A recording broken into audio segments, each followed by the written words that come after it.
who have endeavored to start this celebration 1 minute early, you have the fine pleasure of hanging out with me. Tim, I'm your host today. It is so exciting seeing those participant numbers just skyrocket as we get more and more folks in for our inaugural Mobile Growth Awards. So yes, if you're joining as you're hearing my diatribe, you're not missing out anything. This is just a little warm up for the crowd. If I could see and hear you, we would probably do a little bit of a wave.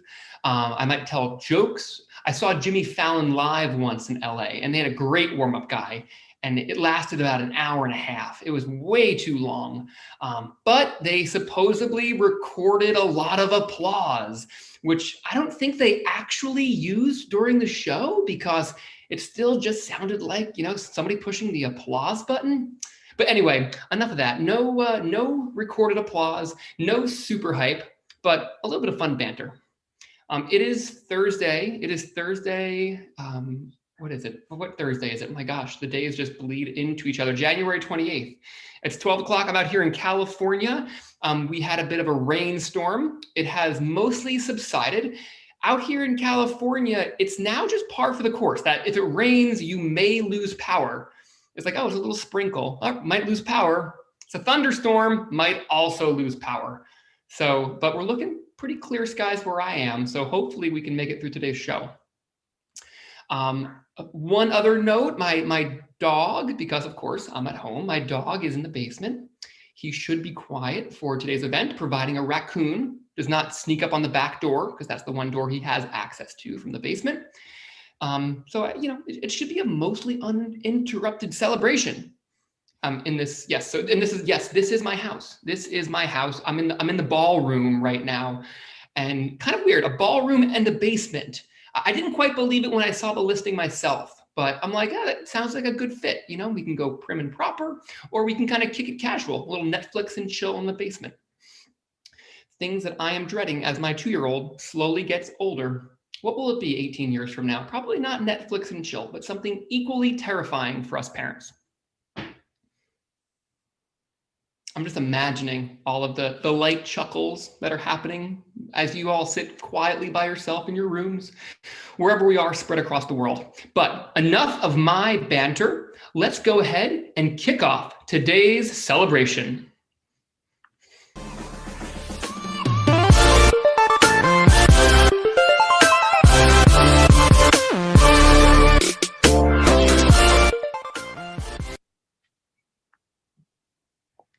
Welcome. Thank you once again for joining our Mobile Growth Awards Gala. I am so excited to kick off our first annual Mobile Growth Awards. My name is Tim Chingos, and as Branch's Senior Director of Business Operations, I will be your MC for today's celebration. Hopefully, if you're watching, you're already familiar with Branch and our mobile growth community. But for those of you who are new or who are joining us for the first time, we're glad to have you here. Branch, the leading cross-platform solution for linking and measurement, started the mobile growth community back in 2014 to engage with mobile innovators from around the world. Our meetups take place all over the world, from 26 cities in 19 countries, and have now transitioned to be fully online. Last year, the Mobile Growth Awards program was launched to recognize mobile experts who are leading exceptional growth and innovation in mobile. For our first edition, we received an overwhelming response of nominations, over 300 submissions from brands from across the world, from a variety of industries, spanning e-commerce, streaming, and gaming, just to name a few. But enough about us. This day would not have been possible without our amazing judges, who helped review the numerous applications submitted for our 8 award categories.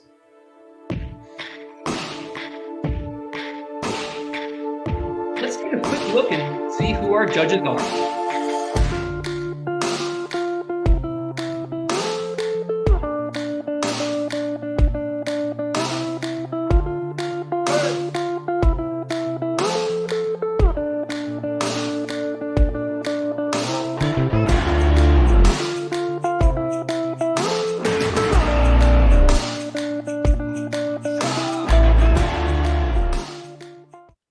big thank you to our judges. We could not have done this without you. A quick round of applause for all of their exceptional work. To get us started, let's run through a quick preview of today's celebration. We'll kick things off with a fireside chat with Influenster, followed by our first round of awards. From there, we'll jump into a panel with leading experts. We'll wrap up our awards with the final four and then bring two of our winners on stage to share some of their experiences from 2020. We are so honored to have all of our presenters join us live and share their expertise and experience in driving successful mobile strategies. Before we get started, I'd like to run through just a few quick housekeeping items that will help ensure we all get the most out of our time today. You're all on mute. We are in Zoom presentation mode, but if you have questions, want to throw up a comment, just drop them in the chat. Also a good opportunity to connect with a few of your colleagues in the industry. As a friendly reminder, this celebration is being recorded today and will be shared afterwards. Now, without further ado, let's get things going. I'd like to introduce Mata Saghetti, co-founder and head of marketing at Branch, and Corey Davidson, director of community marketing at Influenster, to the stage for our fireside chat. Yay. Thank you so much. Thank you, Tim. And hi, Corey. It's great to be here with you today and really looking forward to the discussion. Oh, me too, Mata. Thrilled to talk to you again. And I've been to a few Branch events pre-lockdown. So thrilled to be connecting with your group this way. Awesome. So let's start with learning a little bit more about you and Influenster, especially for those in the audience who don't know what Influencer does. Tell us a little bit about the company and then what your role is. Sure. Influenster is a product discovery community where people can go to share their opinions about products, find out more, connect with other people, but then also participate in free sampling programs and connect with brands. So we also ship out free products for people to try out. I lead our community marketing team, which touches a number of different areas: social, email, influencer marketing, acquisition, really anything tied to our member base. So yeah, it's been fun. I've been at the company almost 2 years now, maybe. And we got acquired by Bazaarvoice in 2019. If you're familiar with them, they power a lot of reviews through brands and retailers around the world. That's awesome. How has you just mentioned you guys got acquired? How and you got acquired, during right before COVID. Yeah, so let's talk a little bit about 2020. Probably a lot of things changed. How have you and your team adapted your strategies on the customer engagement and retention? And maybe also touch about how you guys adapted being bought by a bigger company. I think that could be very interesting for our audience. Yeah, that's definitely a long conversation. When it comes to kind of thinking about 2020 and what we did, I'd say we really tried to lead with empathy. And the first thing I focused on was taking care of my team, making sure they were supported, they had what they needed, adapting our workflows to working fully remote, and our schedule, right, to accommodate like changing needs. People were at home, they might have children, they are now sharing Wi-Fi with a spouse. So there were a lot of accommodations we needed to make as a company. And then the work kind of came second to that. And we tried to extend that same empathy to our members. We stopped sending some of the content we had been before. We rewrote everything, all of our emails, the way we survey members for sampling programs. We really kind of softened everything up, gave people outs, and really just acknowledged that whatever our members were feeling, we got that. We understood that because we were feeling it too. In terms of strategy, I think we really deprioritized new member acquisition, so growth, which seems really counterintuitive. But what we did was we focused on our existing member base and really supporting them through this. So I don't know about you all, but with everything that happened in 2020, we really found ourselves pausing our advertising quite a bit. It was a noisy, expensive space. We wanted to be very careful of how our brand was being associated with other content in the feed. And we didn't want to come off as tone deaf, right? Like we wanted to acknowledge what was happening, and there were other voices than our brand that needed to be lifted up. So we turned off a lot of. No, I was going to say that makes a lot of sense, and you're definitely not alone. I think when we redid our mobile growth handbook for 2020, we said that like retention is actually growth starts with retention because it was just a hard year from many different perspectives. So it actually makes a lot of sense. I'm curious though, e-commerce and buying has shifted so much. People buy so much more on mobile, on digital than they used to before. How have you seen that affect your member base and the way your members interact with products?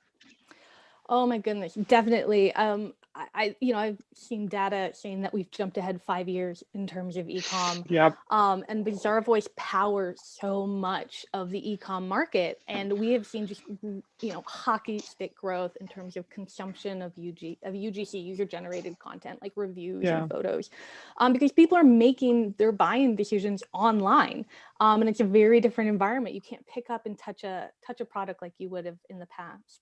And people who maybe weren't comfortable shopping in an online environment were forced to do that, across demographics and geos. We've seen that just really kind of rocket upward. So it's been really interesting. Because of the work we do, our clients really look to us to have a finger on the pulse of consumers. And so we do a lot of member research, and we're always analyzing these trends. And then we feel like it's our job to pass that on to our clients, because we want them to be successful. We want them to have a successful program. And for us, that might mean saying no to something because it's wrong for our members, or brainstorming an alternative, to help meet their needs in a different way. For example, a client might want to send our members into a store to purchase a product or experience a brand pop-up. And we just felt really strongly that this was not the time to be forcing a member into that kind of decision. So again, it was a lot about like communicating to our clients, like, here's where consumers are feeling, here's how to take advantage of that. So a lot of really interesting trends we saw coming out of that. It's super interesting. So now, we're gearing into 2021. We've talked about some of the things you've done in 2020. What are some learnings you're taking with you, and what are some things you're planning to change? Are you planning to go after new users again? What are some big changes and some big learnings? Definitely. We're definitely going after users again. We've definitely turned on those acquisition funnels.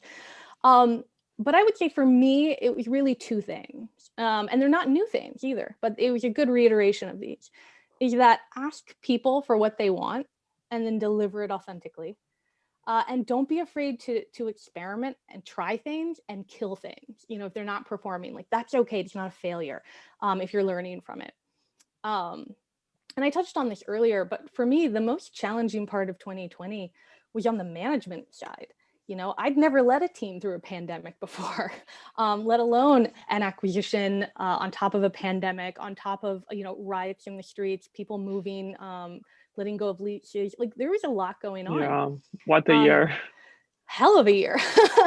And we were all figuring it out together, in real time. And I didn't always get it right. I'm a human too. So it was about creating the opportunities for the team to give feedback and then acting on that feedback. So even if that meant trying something and then pivoting. And so really being honest and overly communicative, even if I didn't have the answer, but just being honest and transparent about that with the team, and really over communicating. Even if when are we going back to the office? I don't know. But, here's what we do know. Here's what we're considering. Here are the things happening. Making sure the team's taking vacations. I think people really felt guilty about that, and there wasn't anywhere to go. So really encouraging them, like, hey, you still need that mental break, even if you're at home. And in fact, even more important. Don't be afraid to pivot, check in with the team, and really support them, because they're the ones who are supporting your clients, your customers, your members. On the other side, we're also really lucky to have, 7 million members around the world who we can tap for this ongoing consumer research. So we leaned into that a lot during the pandemic. We were surveying them not only about their changing habits, but what they wanted from us, what kind of content, programs, and then we reacted accordingly. Like, we launched live streams in our app. That was just fun, and Instagram templates and polls things that were authentic to who we are and who our community is, but also met our members where they are. They came to us looking for distraction and fun content. And so we wanted to make sure we were delivering that to them. For those in the audience who are maybe thinking about how they can understand their customers better, do you guys have a team that does this? Is that like part of your team? Are surveys the only way you've how have you engaged and gotten to know what your customers want better? I know that's something that other teams struggle with as well. Definitely, it has to be cross-functional. And we're very lucky in that the voice of the member is critical to our brand. So I don't have to go convince anyone of that. We all kind of have bought into that as an organization. Yeah. We do have kind of a brand strategy team. We have a research and insights team. But we're also pulling in feedback from our product team. What is the actual behavior on the site? What are people actually clicking on? What's our retention rates? When you're looking at email, is email converting? If not, why? Is our personalization off? Is our audience just not in that headspace right now? And so not only do you have to understand your audience in normal times, but you have to accept that their needs are going to change, not only based on the environment, but their own individual journey, their life stage. So you may have to pivot accordingly. So for me, what I tell the team is be kind, be empathetic, and remember that the world is bigger than our KPIs. I love it. I think that's the right way to do it when you think about long-term growth and not just the short term, how do I increase this one KPI that usually ends up hurting in the long term. So I love the approach. So when you think about users, you've just mentioned that every user has a different journey. So personalization is probably important. How do you personalize and contextualize messaging to users across different channels, properties? What's your ideal way of doing that? What do you aspire to deliver? Aspire is the right word. To be honest, I don't think we do a great job of this. Lay it on the table. And because of that, we're in a phase where we're really rethinking who we are as a brand. We've gone through an acquisition. We're now tasked with really high growth expectations from a larger parent company. We need to match a much broader client base than we have in our past 10 years. So how do we do that? How do we meet the needs of a broader client base and a more diverse member base, geographically and product vertical? So we're making a lot of investments right now in our tools and in people to help us provide much better personalization across the board. So in our app, in our comms, even how we talk about ourselves, in our advertisements. And actually Branch is one of those new investments. Yeah, we're going through the integration right now. Like everyone, this isn't unique. We want to deliver the right info to the right people at the right time. And we are really unique in that we don't sell anything to our members. So we don't have skin in the game about what brand you shop or retailer or product you buy. We really just want to connect you to the right information so you can decide what product is right for you. And then you go buy that wherever you'd like. So it's a little different, but it's definitely something we need to do better at. And you mentioned that, you're tasked with high growth. I think it can be very daunting, especially I'm sure we have startups in the audience. When you're you have a lot of pressure to grow fast. What are some channels that you're planning to look for that high growth in 2021 to test or scale? Definitely. Social advertising has been our bread and butter. It performs really well for us. We actually get a tremendous amount of organic new membership coming from social through our own members talking about our brand, talking about our sampling program. So it's a very powerful channel for us. But as we look to expand beyond our very comfortable, health and beauty, millennial female demographic, as we look to really broaden that, we need to go to the places where our future members are, or our ideal members are. And that means expanding beyond, the Facebook family of apps, more into Google Display, into Pinterest. Actually, Pinterest is going to be tremendous. We're looking at Twitter. That may seem funny, but when you look at what apps and platforms are popular in different countries, you can't copy and paste your acquisition strategy by country. You really have to do the research and dig in. What's popular, what are people leveraging? and then go in front of where they are. We've done out-of-home marketing. We find it much stronger for B2B, honestly, and lead gen that way.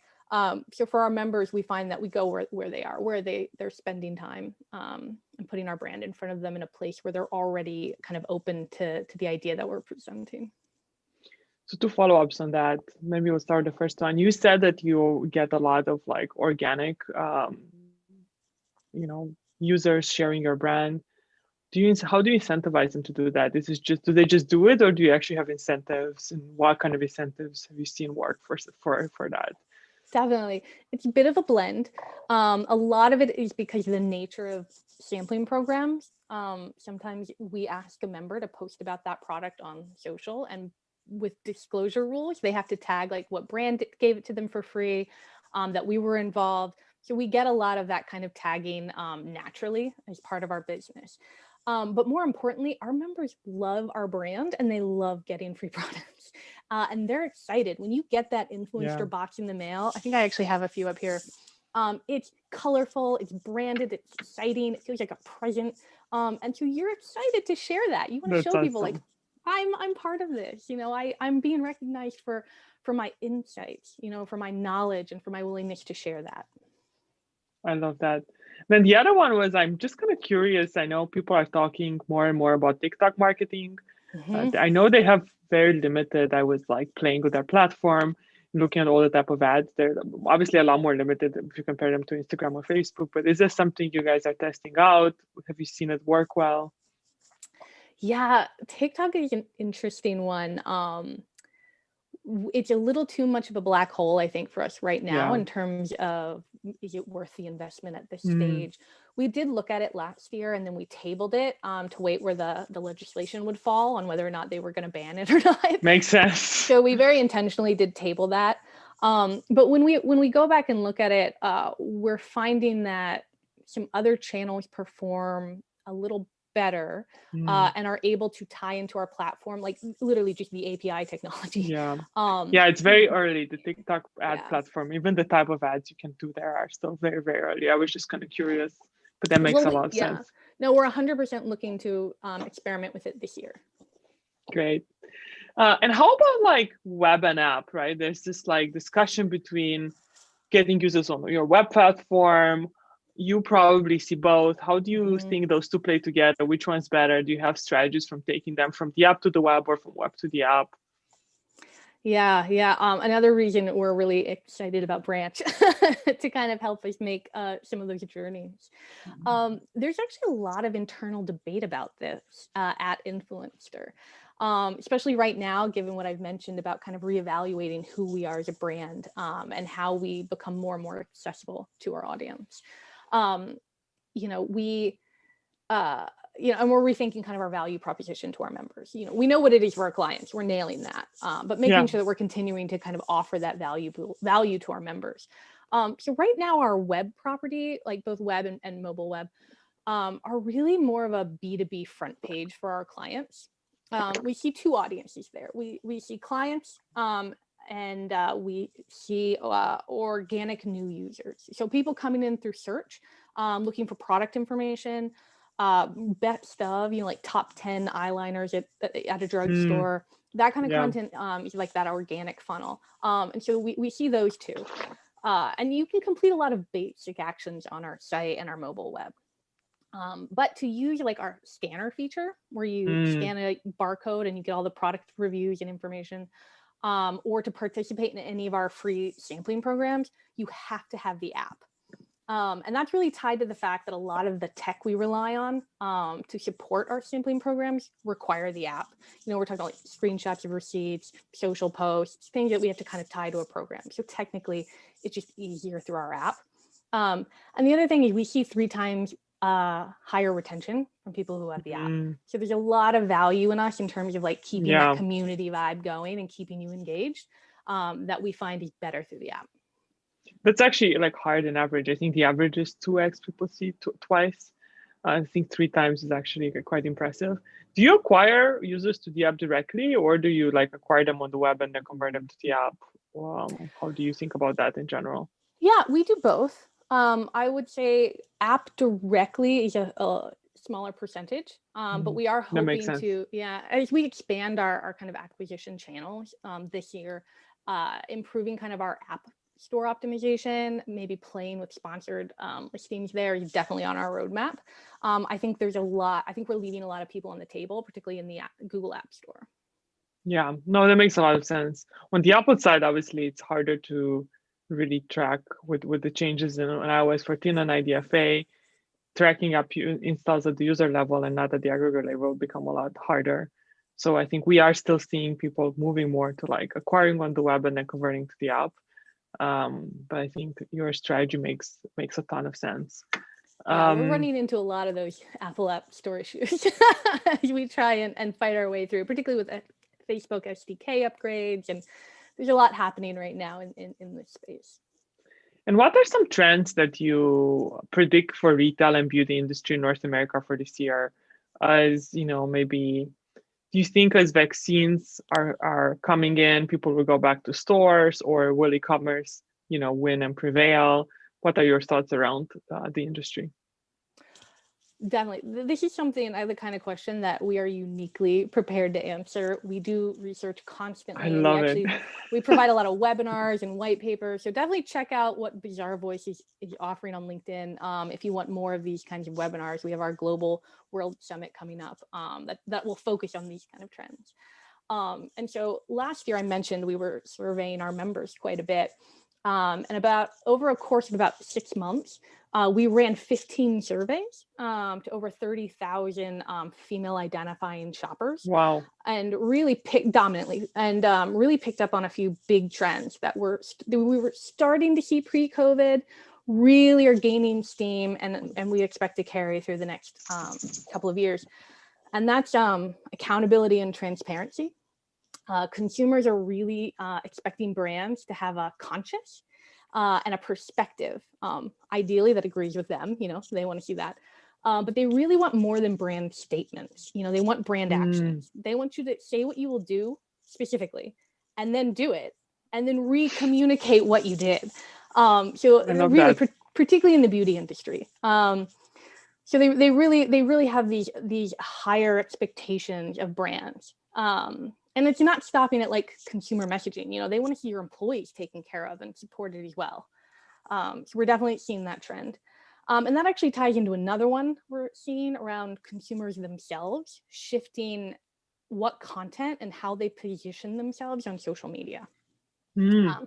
So during the height of the protests in June against police violence and social inequity, we saw that users really shifted to sharing information and advocacy content and expected brands to do the same or stay out of it. They didn't want us to see, they didn't want us to be advertising something. They wanted us to be lifting up Black voices, taking a stand. They wanted to see that. They wanted to see that action. And they really, what really echoed for me again, was they wanted to see how we were supporting our employees with mental health through the pandemic, through all of this. Like they really do expect that too.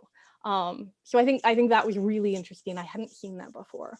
So we actually ran surveys on that. And I think an interesting takeaway was, let me think if I can get the words here. When we asked how they would describe the tone of content on social pre-pandemic, they said it was positive, oversharing of personal updates, and inspirational. And when we surveyed them during the pandemic, they said it was overwhelming, information overload, and stressful. And then the most recent one we ran was political, overwhelming, and stressful. And we know. So social media has been from inspirational to stressful. That's really and that's where so many people around the world are spending multiple hours a day. And if you know your member base is absorbed in this mentality, be aware of when you're going to run an ad in that space. Be aware of how you're going to present yourself or how you're going to talk to them. We're very lucky in that we actually have insight into how they're being messaged to, talked to, what they're seeing in their feed in a way we've never had that insight into a consumer before. So we found that really helpful in terms of making sure that we're delivering the right content and we're talking about things the right way. I love it. That's really great advice. Oh, well, the third trend is obviously no, go for e-commerce. Obviously the skyrocketing rise of e-commerce. And in terms of going back into store, yeah, we do think people are going to go back into store. People love the convenience of delivery, quick checkouts, the easy access to product reviews and insights, and the huge variety of products. But even in our research, we still saw that nothing's going to be able to replace being able to go and touch and try a product before you buy it. And that continues to be the top reason people prefer in store, and they hope to return to that experience in the future. A fun little takeaway was that most people, I think 71% of our members, said they had no interest in going to a humanless store like an Amazon Go with no employees or anything. Like, they just wasn't doing it for them. They'd rather order online. So I thought that was interesting. Very cool. Well, thank you for sharing. I know we're running out of time for our panel, but I think this was incredibly interesting, and I think probably interesting for e-commerce brands, but also for because I think about the brand marketing of Ranch, and I think it's relevant for literally all types of brands. So thank you for sharing those insights and your experience. It was wonderful having you with us here today. Oh, my pleasure. I'll talk about this all day. I might get you on that, and we might have a follow-on because I do want to hear more. So thanks again. Oh, thank you for having me. Thank you again so much, Mada and Corey, for that phenomenal fireside chat. A couple key takeaways that really stuck with me. Number one, mobile apps totally kick ass, and it's where we should be investing as innovators. But additionally, the theme of asking people what they want and delivering it authentically really struck a chord with me. I think authenticity, especially in the light of the pandemic and everything we're living through, really cuts through the noise in such a meaningful and powerful way. As we as leaders and innovators within our companies and within our industries, if we can bring that empathy into our workplaces in how we interact with our teams, with our colleagues, it sounds like that was a big theme for Influenster in 2020. And I think it's an important learning for all of us to continue as we charge ahead into 2021 and everything that will come along with it. Lastly, for me, the world is bigger than our KPIs. Put slightly differently, how I like to communicate to my team is that we are in Jira a lot. We have our tasks, our projects, but as I like to say, it's not the Grey's Anatomy surgery board, meaning that no one's going to die, or at least we hope. So once again, Mada and Corey, thank you so much for all those fantastic insights. Super excited for more of what we have today with some other industry experts. But now let's really kick this celebration into high gear as we announce our first group of award winners. This past year presented many new and unforeseen challenges in mobile. #2020. While it's clear how digital the world has become, creating seamless customer experiences that drive user growth is no easy feat, especially as we drive to maximize the cash money that we bring to our businesses. With that, here is our first set of awards. Best Phygital Experience, Best Digital Transformation, Best Mobile Innovation, and Best Onboarding Activation. Our first award is for Best Phygital Experience, which highlights campaigns that have transformed traditional online marketing by blending the best physical and digital tactics to improve the customer journey. Let's see who the finalists are.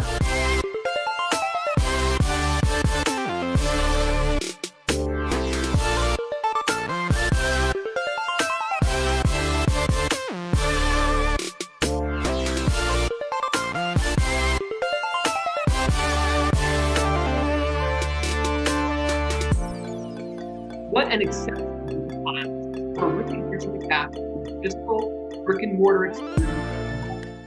Belk, a US retailer, used QR codes on their in-store signage and drove 12% of their total organic app installs. Wine.com is also leveraging QR codes on physical mailers, which is resulting in the highest click-to-open rate out of all of their channels. Equinox Media launched their mobile app Varus to help members work out nearly 20% more per month.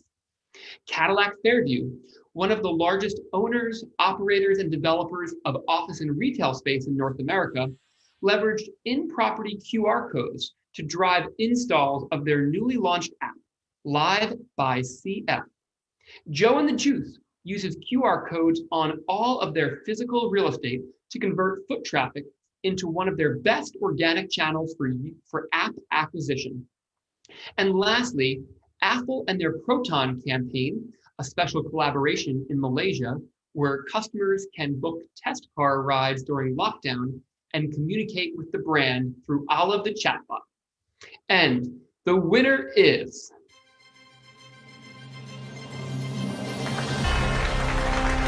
Congratulations to the board, Wine.com team. As I mentioned before, Wine.com leveraged QR codes on their packaging inserts to promote their app. These codes were paired with an in-app exclusive offer, which further incentivized users to convert to the app. They saw a 7% click-to-purchase rate within 30 days, which is astounding since these are actually repurchases. Remember, these codes were included in the mailer of their order package. What a great way to engage and ensure repeat customers. Congratulations again to Britta and her team. Next, we move on to the Best Digital Transformation Award, which celebrates business innovation through digital transformation, resulting in increased engagement, user acquisition, and/or revenue. And now, the finalists are...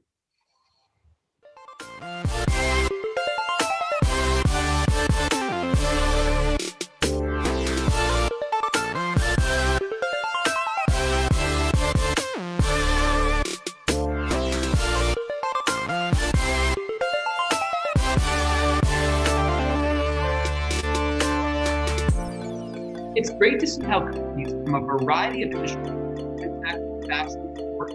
are transforming their digital strategies to adapt to their customers and industry's needs. Fav is enabling millions of Singaporeans to enjoy cashback at thousands of restaurants and retailers using FavPay. Goldman Sachs launched their Marcus app to create a digital storefront for their customers. OVO from Indonesia partnered with the government to support the digital banking needs of those underserved or underbanked. ExxonMobil integrated with the Waze app to support contactless payments directly from Waze to the Exxon app. L'Oréal France, a global leader in beauty products, created a new digital experience for hairdressers and salons through their Style My Hair app. And the National Hockey League released new in-game virtual signage technology to help offset lost game day revenue during the lockdowns. Such a tough decision the judges had to make. But let's see who it is.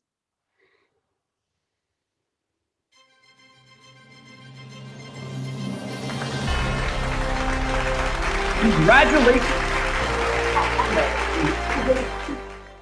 To prevent churn during the pandemic, OVO wanted to provide flexible payment and investment options to customers. They also wanted to bring digital transformation and accessibility to previously unbanked or underbanked individuals. So they partnered with the government as the official e-money partner for Prakarja, a state stimulus program that offered benefits for job seekers that were impacted by COVID-19.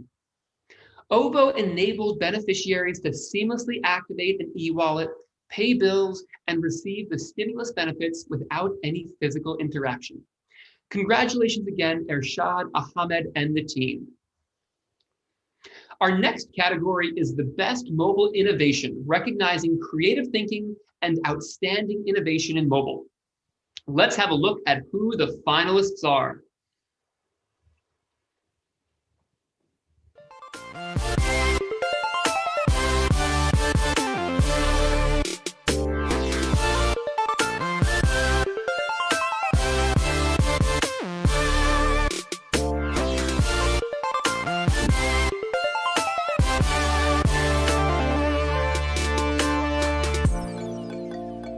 Lenskart, a leading eyewear retailer in India, continues to support customers during lockdown using AI and augmented reality.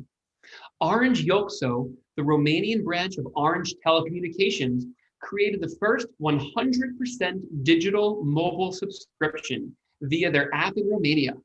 Lockenstock, the largest education marketplace in the Middle East and North Africa, created AI and machine learning solutions to ensure top-notch educational experiences.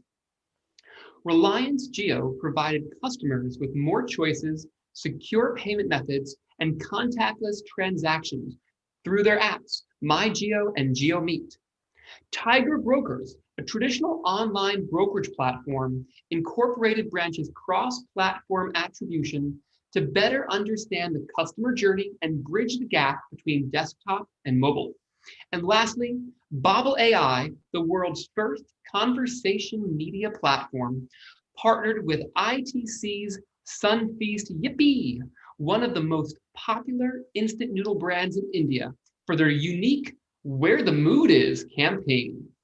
And now, the winner is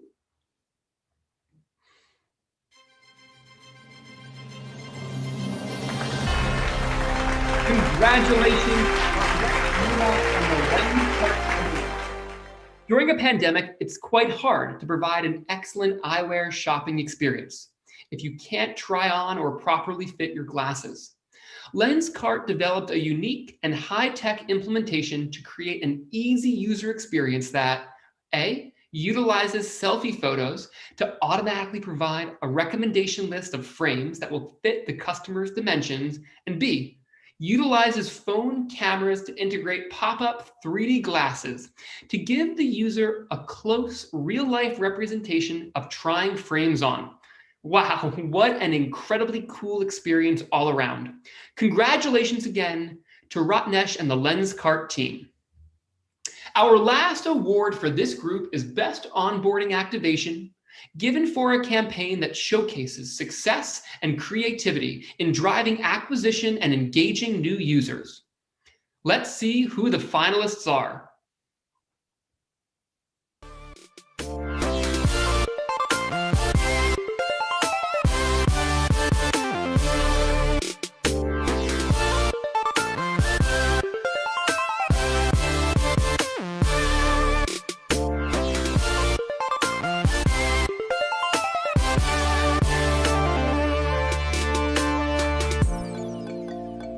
Ritual, a well-known social ordering app in North America, can help restaurants countertop tablets so they can input their mobile number and receive a bonus coupon that's redeemable once they download the app.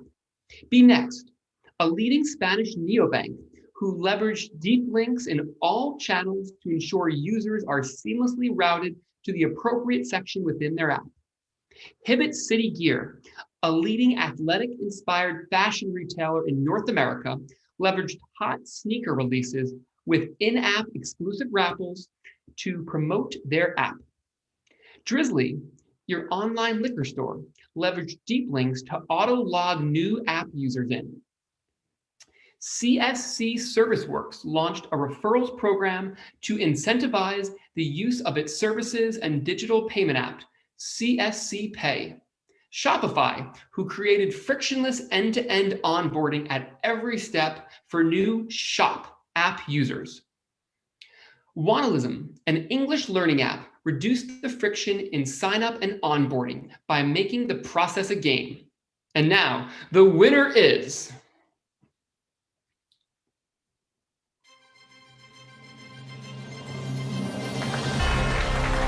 Congratulations, John. When Hibbett decided to take the leap into the mobile space, they knew they needed an enticing platform and smooth activation flow to be successful. Hibbett offered app-exclusive raffle entries to key sneaker releases, where users had to download the app and create an account to enter.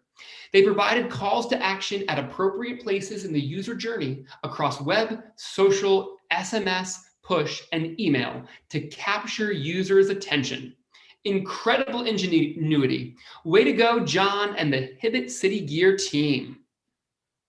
Woo, woo, woo. That's the hype as we wrap up the first section of our awards today. I'm so, though, enthusiastic to move on to our next session where I have the pleasure of introducing an amazing panel to talk about some exciting trends in the industry. This past year has forced marketers and product innovators to rethink their strategies and adapt to meet customer needs.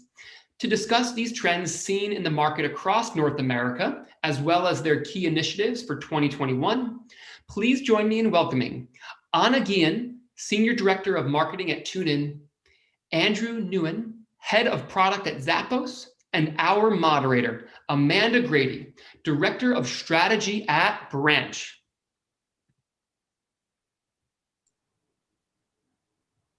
All right, we're on. Thank you, Tim. Excellent moderation. I have a far less decorative background, but hopefully it'll suit for our panel interview. I think we should probably start by having you guys introduce yourselves, talk a little bit about what your day-to-day work looks like, as well as some of the things that you're responsible for in the purview of your roles.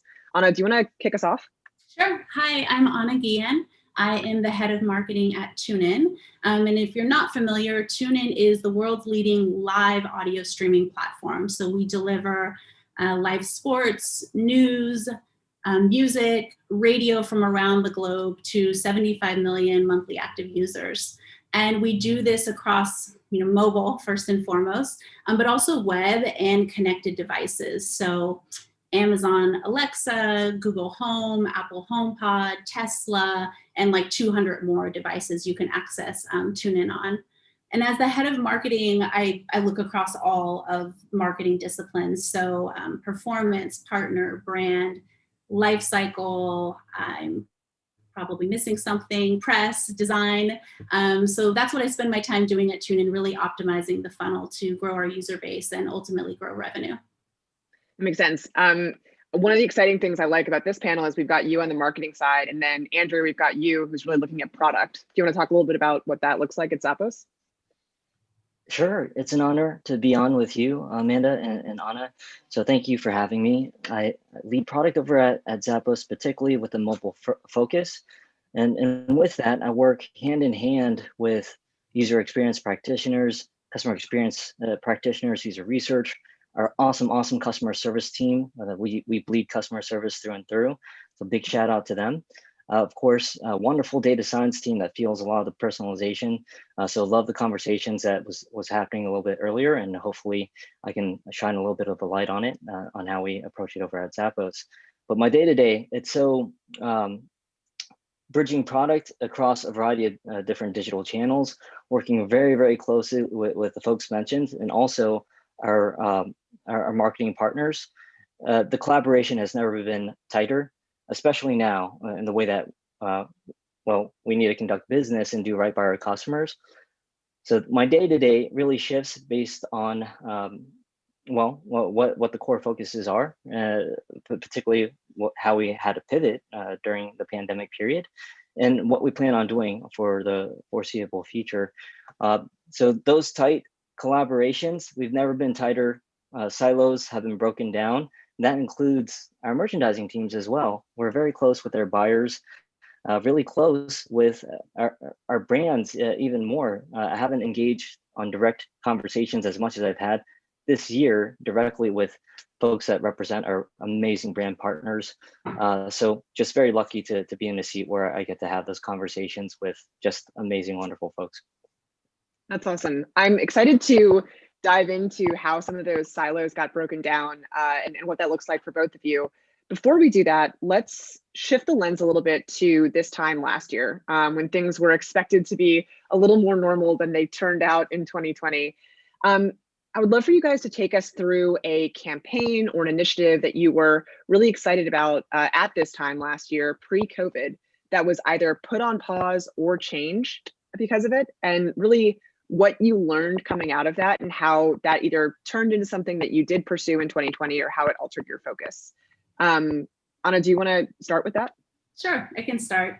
I vividly remember this time last year, and it was feels like a whole different world. But at this time last year, we were plotting a brand campaign.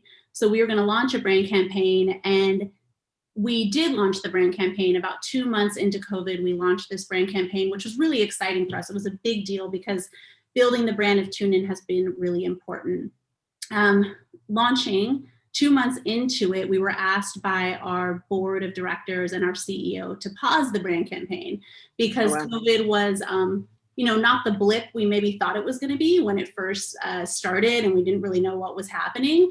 And as we figured out that this was going to be long-term, we needed to pause that spend to really assess like what the impact was going to be on our business and make sure we were conserving funds, because we just didn't know where it was going to go.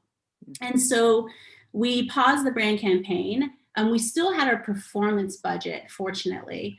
And historically, brand creative has not performed well in performance channels. We haven't been able to meet ROI goal. And I'll clarify that a little bit. I should give a distinction. So I work at TuneIn. Our name, TuneIn, is the most widely used CTA in all of media. So if you think about tune into this television show, tune into this podcast, like people use our name to promote their content. And then if you think about the content that we have on our platform, we have these really well-known global media brands that are synonymous with viewing, with watching, but we have the audio stream of it. So for example, you can listen to CNN on TuneIn, MSNBC, ESPN, etc. And when you're thinking about marketing TuneIn, we're obviously going to use those brands as a user acquisition funnel because they're so well known. But when you put TuneIn next to CNN or TuneIn next to MSNBC, oftentimes our media is doing more work for our partners than it is for like our own brand.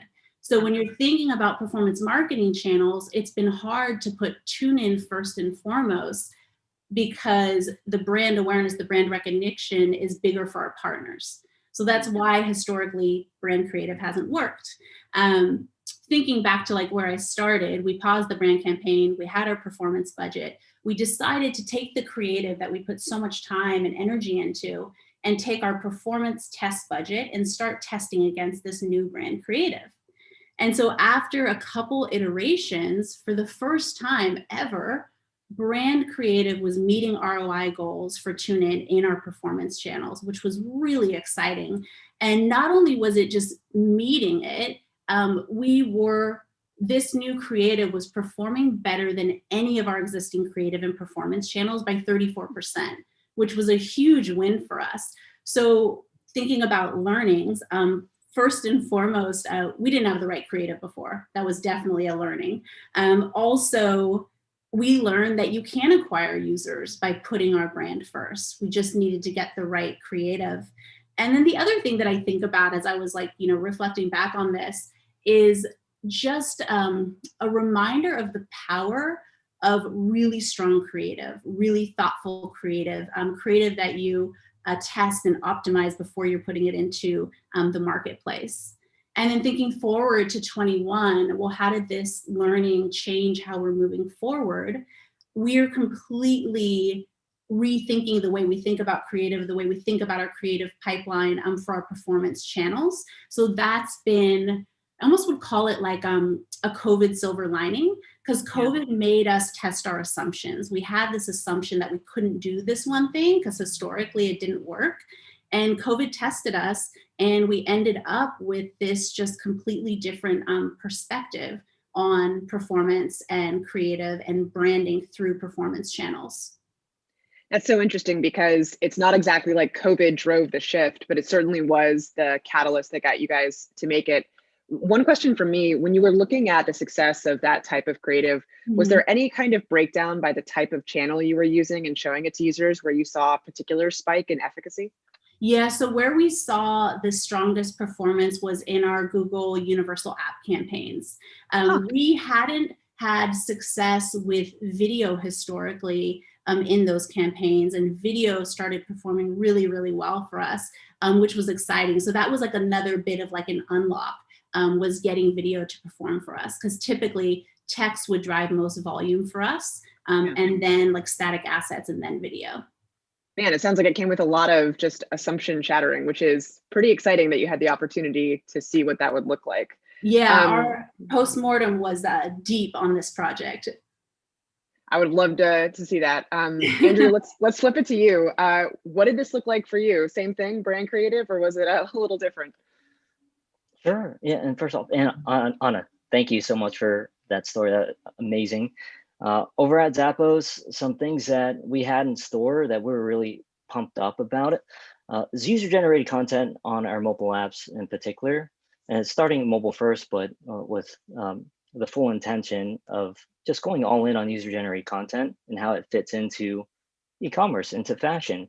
So you take a look at something like Instagram, Facebook, what they were able to do, where they're going all in on their side, you can see a dedicated tab for shopping now.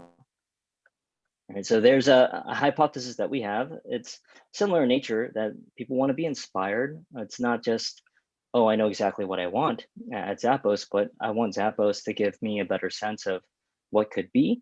And if we can be that place of inspiration, aspiration even, we could build a tighter bond with the customer. And as we've seen on our side, when there's say cross-product category purchasing, there's a lot better loyalty, double digits in terms of better retention and stronger lifetime value. So with that, most people, or a lot of people based on our research and our reporting, a lot of them don't really know that we sell anything else but other than shoes. We sell a heck of a lot more, and we want to make that known, and hopefully we can bridge that connection. So we're really pumped to help explore that by doing a lot more user-generated content campaigns to let, speaking back towards an authentic and genuine way, let our customers do the talking for us, or hopefully they're shopping cross-product category, and we can entice them to share that story with us and with other customers. Now, what makes it kind of difficult, some of the more forward campaigns that we felt really great about, we felt it could have been tone deaf. It would be tone deaf in nature if we decided to go, sure, I can't share colorful examples because maybe we'll do it later when the timing's better, but we wanted to really empathize with the customer. It might not have been the most sensitive thing to do. So with that, we pivoted into, well, how can we make it super easy where it's more of a pull than a push? So we're looking very microscopically into our organic methods of collecting user-generated content and rewarding those customers, elevating that experience, and building that engagement up. So we still get a nice, effect in a virtuous cycle where we're collecting more user-generated content. There's more engagement, which brings in more customers, brings in more cross-product category purchasing, which feeds back into more user-generated content with more shoppers coming in doing the same thing. So that's been our pivot. We've been seeing some pretty good success, and we plan on building on top of that throughout the year. And in our back pocket, we'll be ready to fire off on more push-like campaigns when the timing is better. Andrew, I love that one of the focuses of that is really that cross-product categories. I very much agree, by the way. I find that when I identify with a brand, I'm more likely to do that exploration rather than that kind of mercenary purchase where it's like, oh, I found this here and it was the best price I could get. When you're talking with your internal teams and really working together on something like that, how do you come to that definition of like what the KPI is and what you're all building towards? What does that look like? Sure. Yeah. So customer loyalty, that relationship with the customer, and our deep-rooted conviction around building personal emotional connections. Anna, I love what you said about creative, and I piped right up when you said that, because we look at it in a similar way. That creative needs to be elevated. Even that copy needs to be elevated in a sense that if it's not moving towards a personal emotional connection, then we're probably doing it wrong. That's what we want to foster. So that's a mantra and a question into anything that we do.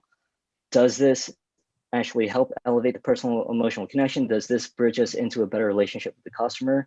And is it the right timing to do that? We think about it like dating even. So we're just getting to know the customer. They might not even want to go out with us yet. And when we do, hopefully we take them out towards a nice date and they want to come back and do another one with us. And eventually, perhaps we can propose and ask them to download our mobile app. So we take a look at the journey. And that's how we evangelize the narrative. And it goes back into our core values and asking that basic question, does this build a personal emotional connection? Yeah, I love that. I think that concept, especially for all of us in mobile, is a really tough one because, you know, there's fragmentation, there's different channels. Is someone getting overserved with an ad? Are they, you know, getting re-engaged appropriately? All of those things. And I'm going to ask you to start us off on this one, but I'm curious, given all of that, how you think about building trust with a user throughout their journey and how you provide a cohesive experience when we're inherently dealing with multiple platforms that encompass that user journey.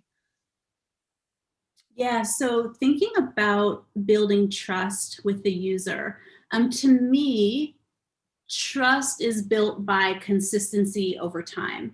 And so I think a lot about how do we just stay consistent? And it's hard to do.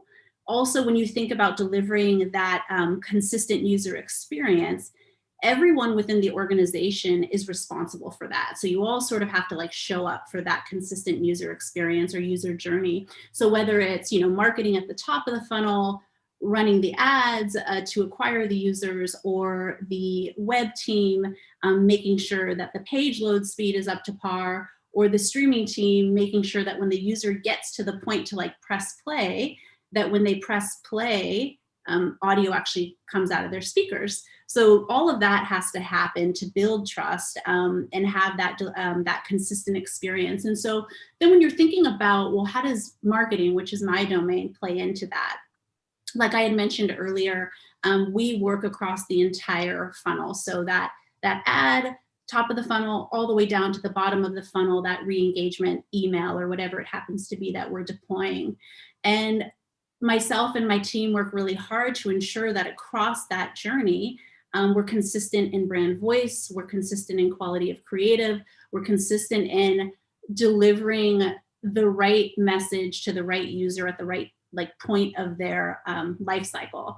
And when you can do that, it's really hard to do. But when you can do it, like magic happens, like really great things happen. And I can share just like a couple examples of like wins from being able to provide that journey. Web traffic is important because we take our web traffic and we use our mobile web page specifically as a funnel to drive app installs. Like we put up a blocker page and use that to drive people to the App Store. And so that is part of the journey. And for a while, that page was inconsistent. And so between a partnership with product and with marketing, we've spent a lot of time optimizing that page specifically to make sure that it feels like it's part of the TuneIn user flow, and specifically contextualizing that page. So if you search listen to CNN, we want to make sure that when you get to that page, it's customized for you and specifically the content that you want. And so through that work, we've been able to increase our conversion to install by 3% over time. And that 3% increase in conversion compounds into like many, many millions of dollars for the company over time. So that's like one example. I'll share one more example about just when we can get that consistent user journey right. Another example is thinking about our premium users, because we have a premium subscription, we're a freemium model. And we've been spending a good part of like last quarter working on this welcome to premium email. And how do we get that touch point like exactly right? And so, you know, many tests run. And what the outcome was, once we figured that out, like the right message at the right time, and we were able to increase listening for users that receive that email by 11%. And why that's so meaningful is that we know that our premium listeners or premium users that listen more retain longer. And so that's how I think about the user journey and that consistency in building trust. Anna, one of the things that I'm always curious about is, given how broad your purview is, right, where you're working across all points of the user experience, how does your team look at prioritization to say like, hey, this is what we think can drive that 11% impact? Do you look across all things at all times? Do you do a quarterly focus on different parts of the journey? How does that look for you? Yeah, so we have our, North Star. What's the North Star metric that we're trying to move for the company? And then we think about like, well, how does our work ladder into that? Because, I manage a team of 14 people. And one of the things that's really important is making sure that everybody on the team knows how their work contributes to that North Star. Because if you can figure that out, it just makes your time feel, I think, so much more rewarding. So we kind of think about it like that, like a ladder up. And then we do, like, we'll prioritize. We're actually spending right now, like, road mapping our year, and what are the things we're going to focus on to move that metric, and then just prioritizing from there and just staying really focused and making sure that we're doing consistent check-ins that to make sure that everyone's on track. And also sometimes you might be focused on something that you're like, you know what, that's not working, like we need to move on to something else. So just being like radical in our prioritization. I love that word of radical, and also just being able to drop the sunk cost when you realize something isn't working, I think is a really easy thing to say, but a hard thing to train into your DNA. So really that's awesome. Andrew, same question to you. From a product perspective, I know consistency is always top of mind. How do you guys think about building trust within your domain? Sure. Yeah. So building trust for the relationship with our customer, it really centers back into our core value prompts and our core values, period. So the way that we will navigate any kind of situation, we'll look back at our 10 core values and ensure that that's happening. And to the North Star, great point, Anna. We have a North Star core value, which is live and deliver wow. As long as we're doing that, and as long as we trust each other to do that within our teams, the way that we work and collaborate with each other, and the way that we provide customer service, we feel like that customer trust will be there. In terms of the digital experiences that we want to craft, personalization is really key into what I look into, particularly with mobile. They go hand in hand. I think the expectation is largely there, versus when you're thinking about cross-channel optimizations, you might contextualize, you might generalize, because the audience is a little bit different. You're getting it from all sorts of different channels, paid search, organic search, and whatnot, versus different levels of loyalty within mobile apps. So we think about this a lot, and how we personalize to a customer or contextualize or generalize. We think about going back into our core values. How do we build that trust and create that personal emotional connection? When's the right time to say something? Maybe a little bit more forward, like making a recommendation. Hey, have you? Here's a question. Have you gone to a website where they know this first time that you've been to the website and they're trying to give you recommendations on products? Like, hey, this is for you. You don't know anything about me. So we want to make sure that we don't fall into that pitfall, and we bring that in at the right time and place.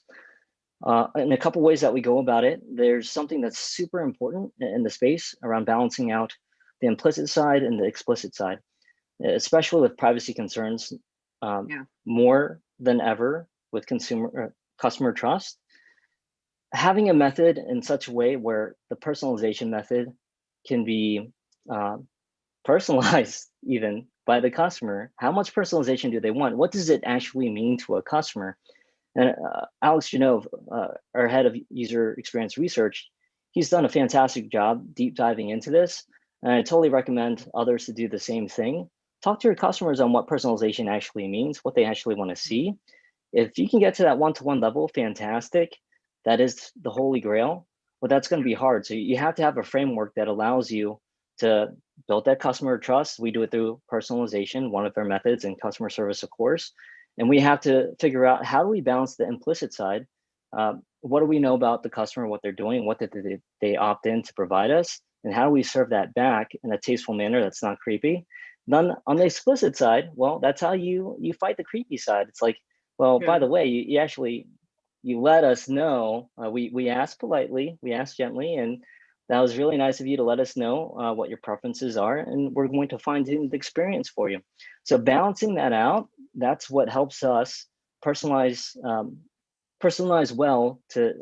We can do so much better. We're always striving to do better, but we do a pretty solid job because of that balance, in keeping the customer first and foremost, trying to problem solve for them and whatever their concerns are at the present time, which privacy is certainly one of them. Yeah, I think that's such a hard balance to do well on mobile, because I feel like, especially, you know, for the companies where you do want to create that authentic relationship, prioritizing how you get access to the user and how they want to communicate with you is such a tough thing, because right at the offset, it's like, we would like to communicate with you with push notifications, but their entire history with other apps doing that can make it a tricky thing to really get that buy-in before you've built that value-based understanding. So it's interesting to hear how you guys approach that. We're almost at time, but Anna and Andrew, is there anything you'd want to leave our viewers with in terms of advice going forward, or something that you learned that was really impactful over the past year? I can start. Thinking about advice going forward. It's something that it's top of mind, because I was just talking to my team about this yesterday, and we actually set this as a qualitative goal for the marketing team this year. And the goal is to prioritize learning. Like, we're working in a space that everything is moving so fast and things change so quickly.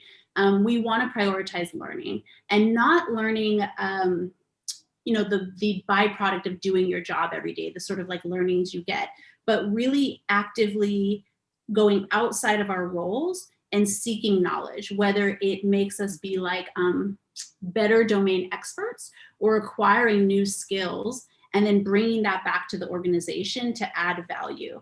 Because the people that I admire most, and the people that I see like really navigating well through their career, they do just that. They go out, they invest the time, they invest the resources in themselves to just learn, seek knowledge, and then bring it back to like drive impact for the company. So that's what I would say, prioritize learning.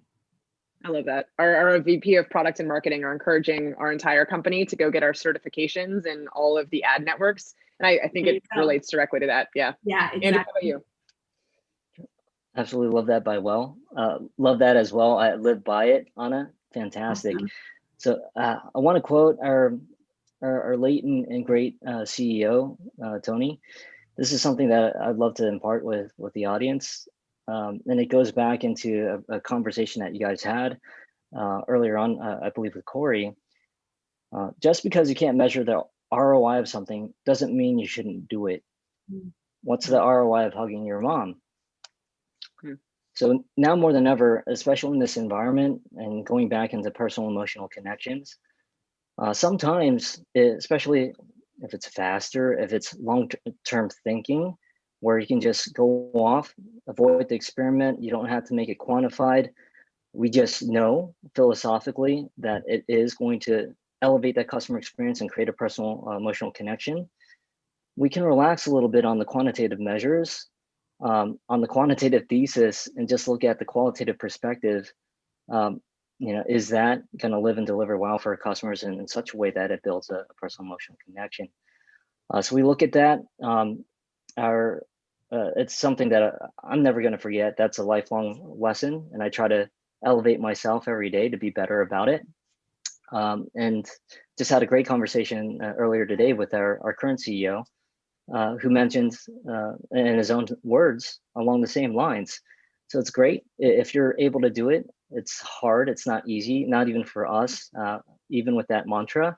But I'm going to try and do better for myself, and it's something to think about for the audience.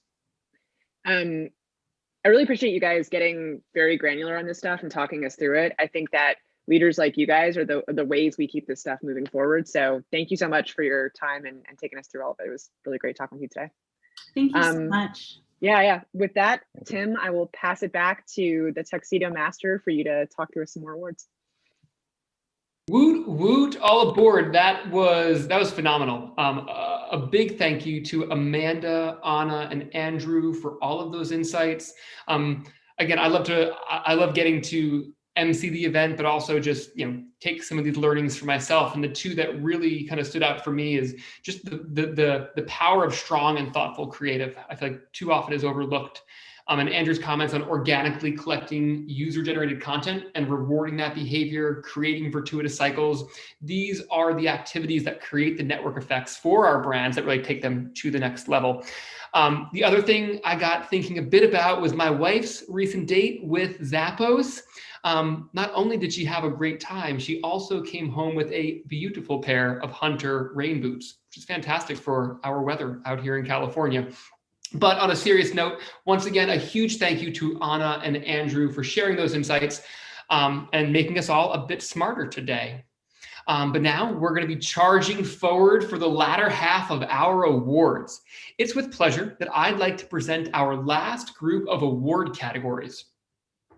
We have Best Mobile Viral Campaign, Best COVID Adaptation, Best COVID Retention, Best Overall Growth Campaign, which is essentially the best picture of the Mobile Growth Awards. Jumping right in, the Best Mobile Viral Campaign recognizes one of this year's most viral mobile marketing campaigns. Let's see who the finalists are.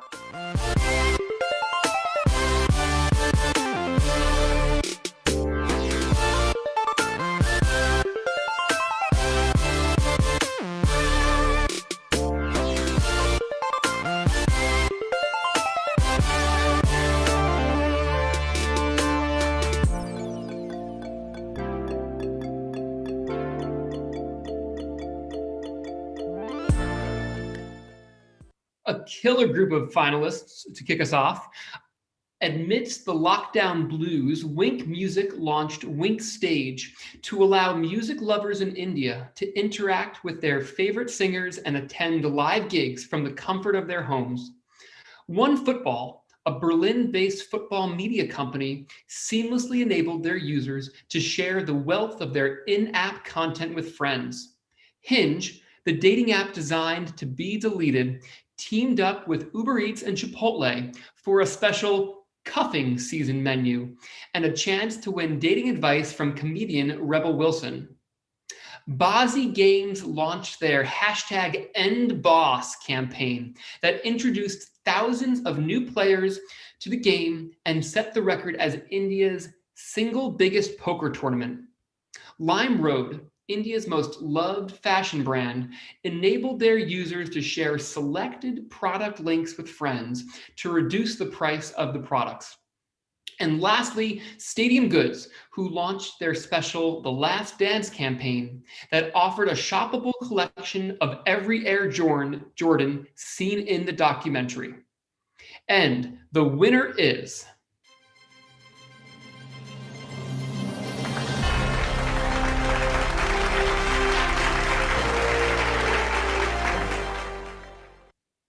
Congratulations, Shivanji Gupta and the LimeRoad team.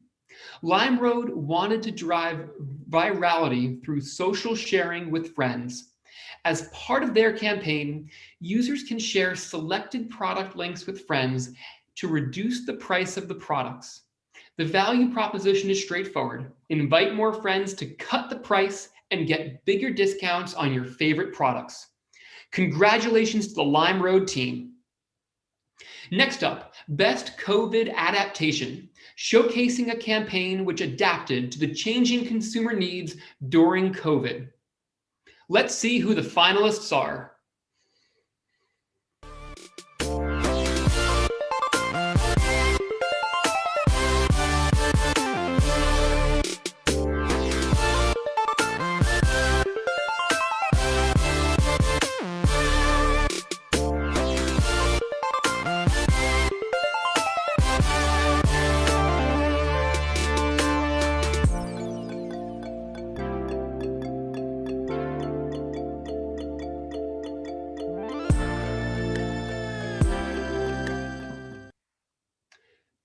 Belk made a hard pivot in their roadmap, deploying a buy online, pick up in-store feature in just 4 weeks to adapt to COVID.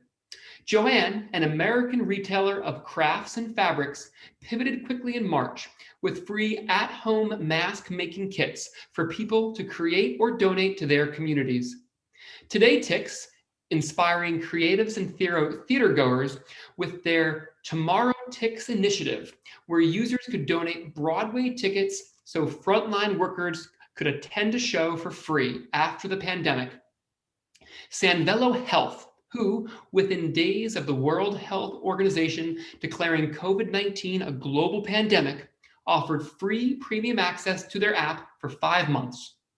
Planet Fitness, who focused campaigns towards retaining as many of their 15 million members as possible. Yum Brands, who recognized the need to expand past delivery-only capabilities. Within the KFC app, they implemented new features: online takeout, online dine-in, curbside ordering, and QR code-enabled ordering. Yep, we are not getting away from QR codes, such that customers could continue to enjoy delicious chicken safely. And lastly, Wink Music for their launch of Wink Stage to allow music goers in India to experience music from their homes. And the winner is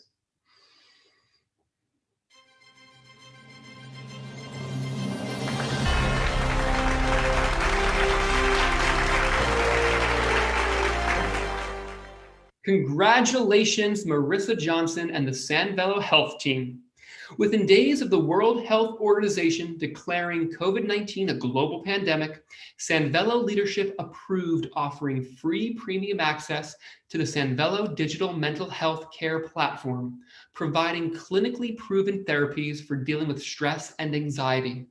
The team quickly rallied to remove the paywall, issue a press release, and prep the internal team with the ultimate goal of helping as many people mentally affected by COVID crisis as possible. An amazing adaptation which undoubtedly helped countless users. Thank you, Marissa and the Sanvelo Health Team. Next up, Best COVID Retention, recognizing a campaign which delivered improvements in engagement and retention during COVID. Let's see who the finalists are.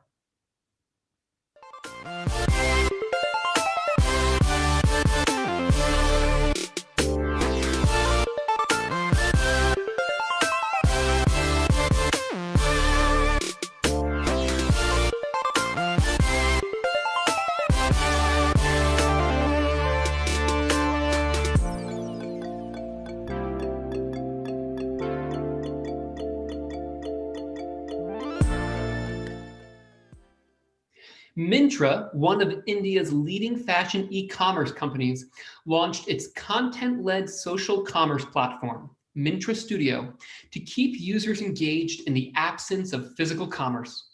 InMobi, for their Unilever Walls campaign that offered a special treat of ice cream with home delivery during Ramadan. Checkout 51, a cashback app, partnered with GetUpside to share personalized cashback offers to check out millions of users on gas and groceries. Quick Trip, an American chain of convenience stores, kept their customers engaged through the new on-lot pickup, offering safe trick-or-treating alternatives for children and a special gifting program for teachers. Rento Mojo, India's leading rental platform, launched a new checkout flow to encourage subscription retention and reduce churn. Shopify launched a new feature of Gift a Business, which allowed anyone to purchase a pre-built Shopify store for family or friends. And the winner is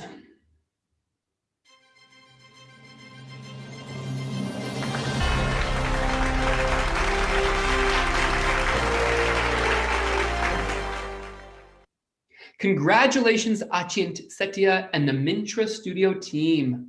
During lockdown in India, Myntra launched its content-led social commerce platform, Myntra Studio, to provide fashion inspiration and keep its audience engaged in the absence of physical commerce.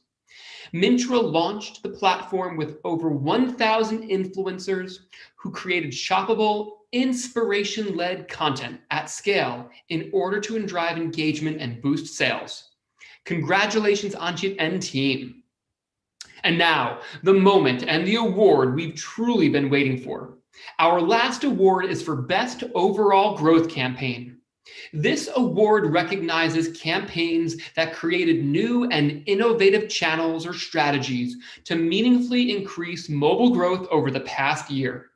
Let's see who the finalists are.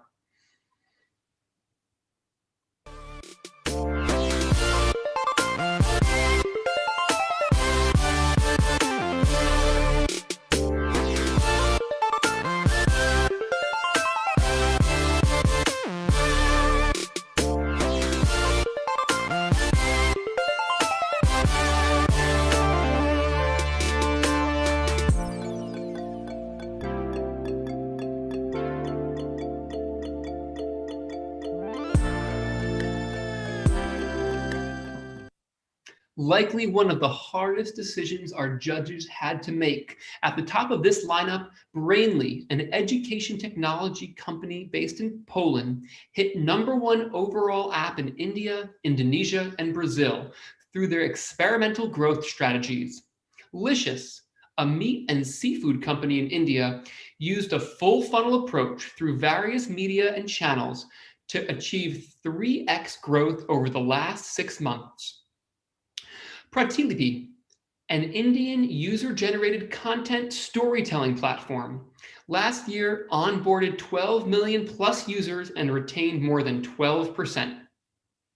Catch implemented branch journeys to convert mobile web visitors into their app, resulting in a 40% increase in app installs.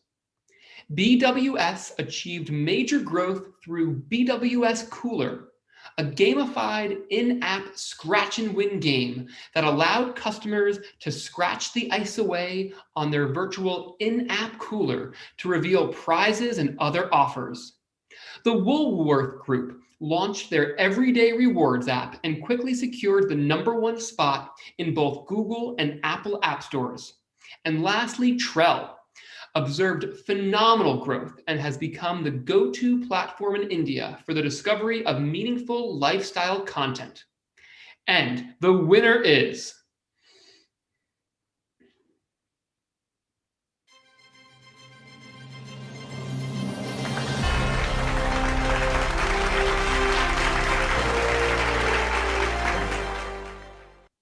Congratulations, John Ostrowski and the Brainly team. After several surveys across markets, Brainly noticed a lack of awareness from users regarding the app and the exclusive features it offered. By continuously collaborating with branch growth team and being bold in executing a well-planned experimentation road trip, they were able to hit top #1 overall app in India, Indonesia, and Brazil. The Web to App campaign series solved for brand awareness and increased retention of users who are experiencing a non-optimal mobile web experience, who can now benefit from the unique value proposition exclusive to the app. A huge congratulations to John and the Brainly team. Wow, such a great list of winners. With over 300 nominations from top-notch mobile brands across the globe, it was a difficult task to select each winner. But with the help of our fabulous judges, we were able to recognize and celebrate those who truly stood out amongst their peers. Next up, I'd like to invite 2 of our award winners to the stage to share some insights and learnings from their campaigns. Please join me in welcoming Britta Voris, Marketing Manager at Wine.com, John Dixon, Mobile Marketing Specialist at Hibbett City Gear, and to moderate the conversation, Branch's very own Melissa Romero, Strategic Customer Success Manager. Welcome to the stage. Hey, Tim, thanks for that introduction. Hi there, thank you. Hey, guys. Hi, Britta. Hi, John. Thank you so much for joining us today. And thank you again, Tim. I really think that Amy Poehler has somebody on her coattails for the next Oscar season. But today, we would love to talk to you too about your different campaigns that you've been running, as well as share any insights that you might have as to that. So, Britta, for Wine.com, for the best digital experience, how do you feel about winning this award, especially in such a hard year for marketing? And are you willing to share some of the details on the campaign that really drove that growth for Wine.com for your audiences? Yes, thanks, Melissa. Well, I feel really excited and I'm so grateful to have been awarded this honor. Putting together this campaign was absolutely a team effort. So thank you so much to my incredible team at Wine.com, as well as thank you to Branch and our amazing success team. They're so wonderful and submitted us, and as well as to the judges who reviewed all the work. So we're really appreciative. It's really nice to be recognized for making some changes in this COVID era, which has been so hard. So Wine.com, for those of you who aren't familiar, we are the world's largest online retailer of wine. And we have thousands of wines in stock and ready to ship to 42 of the 50 states. So when lockdowns across the country started, we saw a huge increase in business because a lot of customers, they wanted to have wine shipped directly to their houses, and many of whom they'd never even heard of us. And a lot of them also didn't know you even could get wine shipped to your house. Like, it was a new concept for a lot of people. So we've always done print campaigns for our customers. These include wine education, product updates, exclusive discounts. But now we have this larger audience and we wanted to engage with them to bring them to our app. And with the way things changed during COVID, we decided to add a QR code, like I'm sure many other people have, to encourage them to use the app. And they also received a special discount in addition to the other discounts that we were sharing on this piece. And so I was really actually inspired to add this QR code, which of course they've been around for a while. Maybe they haven't seen as much relevance until lately when everyone needed this practical means of doing hands-free business and marketing. And it really hit me that maybe this was feasible when my mom and dad, who are not necessarily very tech savvy, whipped their phones out and scanned it like a menu for takeout, like it was just second nature. And I was like, okay, if they can do this, there's likely a lot of our existing and new customers who would have the same familiarity and realize this is an easy way to get something to pop up on your phone. And from that, we really saw some exciting data with lots of people reacting to this print campaign using the QR code and opening and downloading our wine.com app. That's fantastic. It's so funny how so much can change over a pretty short amount of time. You know, I think we've all seen QR codes out there, but it is kind of miraculous to see this other generation really catch on and start using it so quickly because of how fast we've all had to pivot. So really great insight on your end, and getting in there early and being able to use that technology to get people, you know, some of maybe the more essential services that we've needed while we've been locked in our homes. Wine is essential. I think you've proven that fairly clearly with your campaign. John, going to pivot over to you. So you are speaking with us from Hibbett City Gear for the best onboarding and activation process. Can you share some of the organic acquisition strategies your team really implemented for this campaign? And are there any other ideas that you're really exploring at that time? I know you guys have been doing some really interesting work with how you've been pivoting in this market for shoes. So would love to hear your insights on that.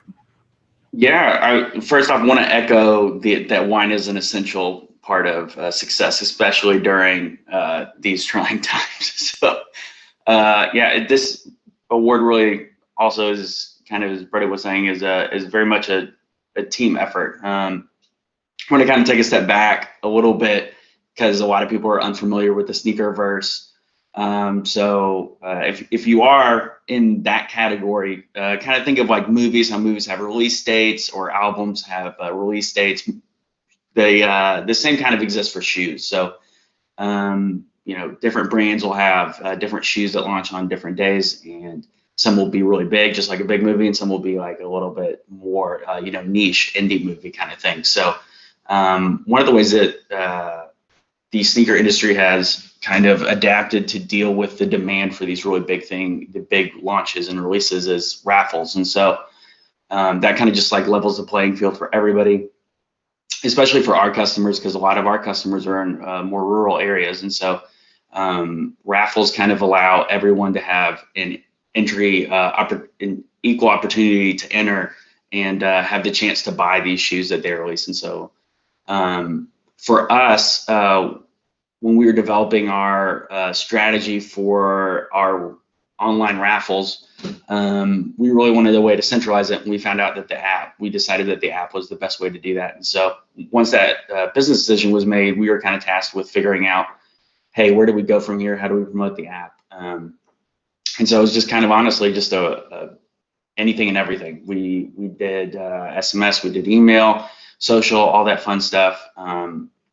And we tried without Branch and was fairly unsuccessful, and then revisited it and said, hey, this is an area that we're not seeing the growth where we want to. And so we decided to bring Branch into that process, and we've seen just really great adoption of the app and use of the app since doing that. And yeah, we're just thrilled with how we're doing with the acceptance of the raffle and just how much traffic we're seeing.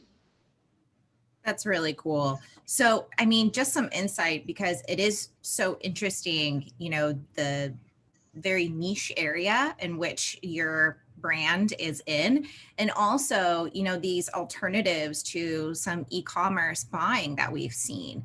I would love to hear some of your insights as to how have you seen maybe kind of the gamification of that shopping experience increasing during this time in which people are really, you know, looking for specific things, as well as potentially looking for additional entertainment and how they're going ahead and making those purchases. How have you seen that really kind of affect the overall model of Hibbett City Gear? Sure. Yeah. I mean, I think, you know, with everyone being home, everyone had a lot more time on their hands. You know, there was no commuting. There was not a lot. You can go out, you know, can do a lot of things. So people were kind of searching for something to do.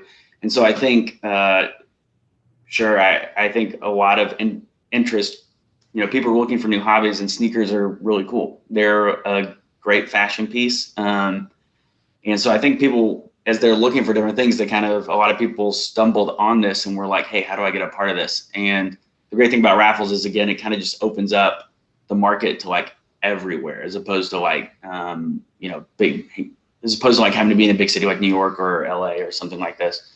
Raffles really just kind of are a huge piece of allowing all customers to get access to sneakers that they want to wear and want to be proud of. And it's also fun. You know, it's a little bit like pulling the lever and hoping you get lucky, and then getting real excited when you do.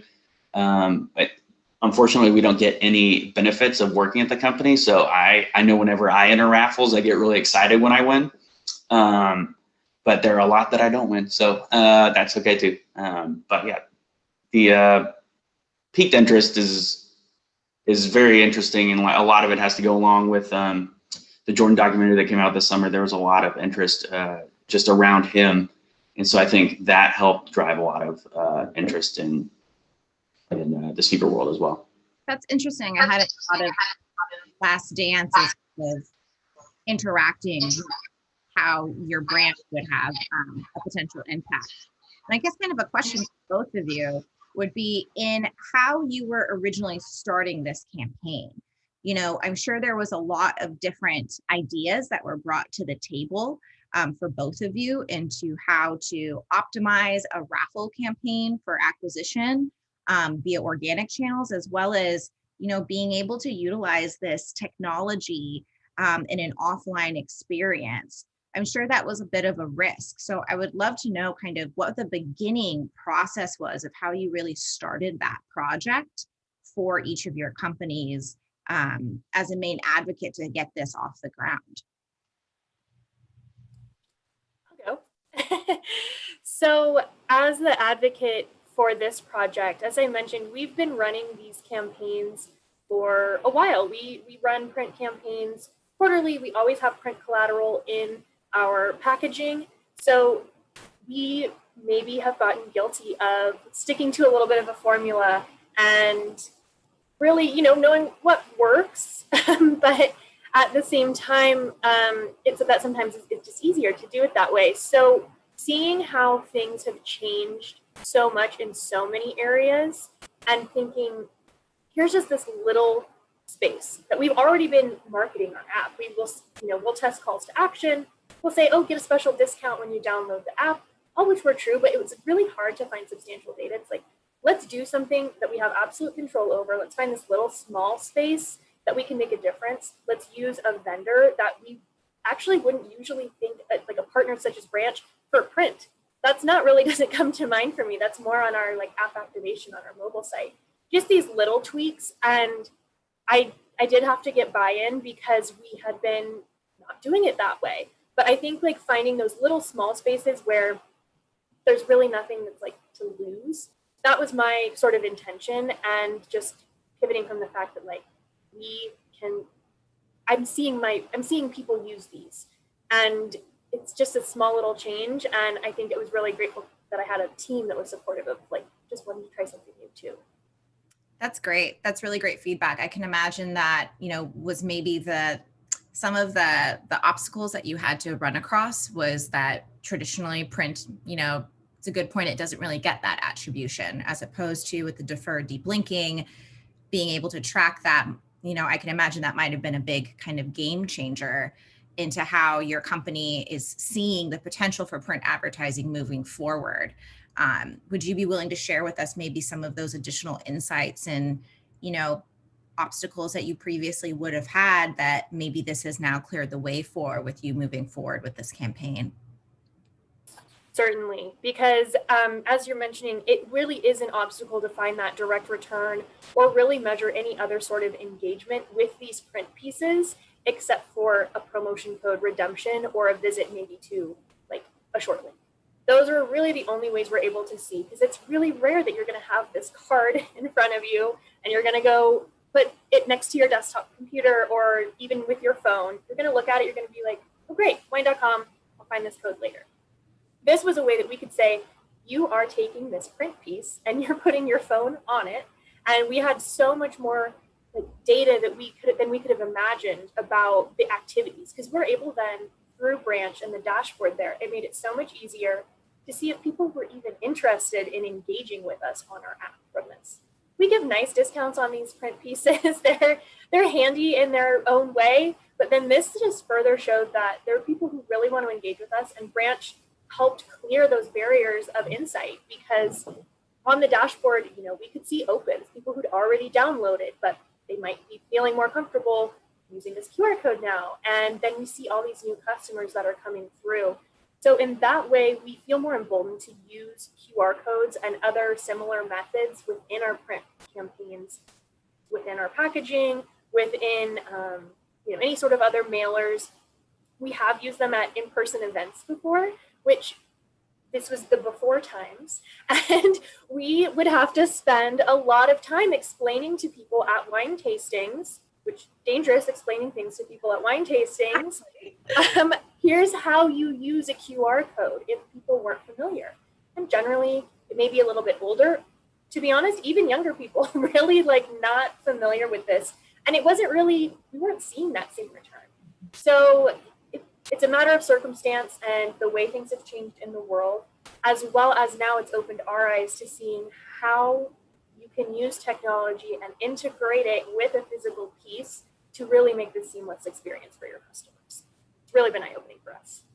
That's fantastic. I'm so happy to hear that, just with something as small as a QR code, that it's helped with both the user experience as well as that really tough job of a marketer to be able to run a successful campaign and have that performance to then attribute back to it. In my experience, that's always kind of the bigger part of being able to prove out the effects of your marketing campaigns. Kind of pivoting back to you, John. So you as well, what learnings did your team really take out of this campaign from being able to utilize Branch to be able to acquire those new users and then track for the raffle? Yeah, I think kind of as I mentioned a little bit earlier, when we originally started, our idea was like, just get them to the app, they'll adopt it. And I think that was a mistake on our part. We needed to create kind of like a seamless experience on them getting to the app. I think that's like a thing where Branch has come in super, super helpful, is we use, journeys and quick links so that when people are browsing and they see a shoe, we can, notify them and say, hey, this is actually, you can enter a raffle for this shoe. It's launching, this weekend, and just click here and, go directly to if they have the app installed, go directly to the shoe and just remove the barriers to entry, literally to entry to the raffle. And I think that is really where we've seen our biggest value add is, people are coming back and using the app because it's easy to use, because we're creating like a really good experience cross channel, whether we're on SMS, whether we're on email, whether we're on social. We're just making it easy to figure out what you're looking for and to get in, and hopefully while you're there, browse. But if nothing else, get in, figure out what you're doing, and not wasting people's time. Yeah. On that same thread, I don't know if you would be able to share this with us, but in kind of this world of, we're all so bombarded with so much. Are you seeing a real difference in how people are looking for shoes on the site? Do people really know exactly what they want? Or are they really kind of going in for an overall experience to use you as that overall industry expert? Sure. I think to kind of cop out on the question, as you mentioned, we're in a very niche market. It's a big niche market, but it's a niche market. So a lot of the customers that we have know exactly what they want. They have a brand preference. They are entering raffles with anyone and everyone that has one. And so, we certainly have those customers, and we love those customers. Those are great people, and we want to make the experience good for them as well. But on the same side, as you were kind of referring to earlier, we've seen just increased interest in the sneaker world this year. And so I think a lot of that has been like educating. A lot of our efforts have been moved towards educating customers like, hey, this is like how raffles work. If you're new here, new to this niche, and we want to invite you in. And our team has done a really good job of doing that with kind of creating curated content and stuff on our site, so that anyone that wants to be a part of this culture and become a sneakerhead can become a sneakerhead. That's fantastic. And Britta, kind of pivoting over to you with wine also being such an expansive topic, with there being so many wine experts out there. I know that it's easy, maybe I'm speaking for myself, to sometimes feel like you dive into this world and you're just kind of looking for someone to make a recommendation to you as to what would be best. Have you seen any changes in that overall experience of how you're able to help your users in app, based off of there being so much to choose from? Yes, I mean, really, as you mentioned, wine is so complex. It is a preference for, it's so preferential, it's so unique to someone, and really it's no one else's job to tell you this is what you like or this is what you should drink. But there are some guiding factors along the way, and we really try to use our app to help people to make an informed decision. If you can't go to a tasting room, you're never going to know if you like something until it's in your mouth. But we are really, one of our biggest features that we have on the site, we have wine sommeliers that are our live chat. They are real people. It's so easy within our app to chat with them. It's like texting with your wine friend who knows stuff. They're super well informed, and they know our product catalog very well. So that's one feature on the app that makes it very easy for someone to get personalized recommendations in an instant. If you see 1,000 Chardonnays, that's hard to pick from. Absolutely. We also have a lot of options in terms of like our filtering and sorting tools. Those are really powerful and really user-friendly on the app. And another one of my personal favorites for trying something new, which is one of our biggest missions, is to help people try something new that maybe they wouldn't usually see at a grocery store or that they didn't think they maybe liked, is we share professional ratings from professional critics. And those are usually hidden behind a paywall. Those usually are not something that the average consumer has access to. But on every bottle of wine, if there's a score that's been submitted, we generally have that on our site. So we have so much information compacted into this app and our website, but certainly on the app, it's so easy to find it, that you can feel like you're making an informed decision, even if you have always just bought the bottom shelf wine at the grocery store. And there's absolutely nothing wrong with that, but it doesn't always necessarily lead to that information and feeling confident when you're buying something, because wine also, shipping can be expensive. There's other barriers where you kind of might feel like a little bit nervous about making a choice. And I think that we've done as much as we can, and we're continuing to optimize on the app to make it feel like you have everything you need to make an informed decision and really be happy with what you ordered. That's fantastic. That's such a great way, I feel like, to make sure that you're re-engaging with your existing users to build up that overall trust for them within the application, and have a no judgment way of doing it. If you're looking for a nice $10 bottle of wine to watch The Bachelor with, there should be no judgment on that, and be able to have a friend help you out. And I think it's just amazing that you guys have really begun to offer that as part of that crucial service.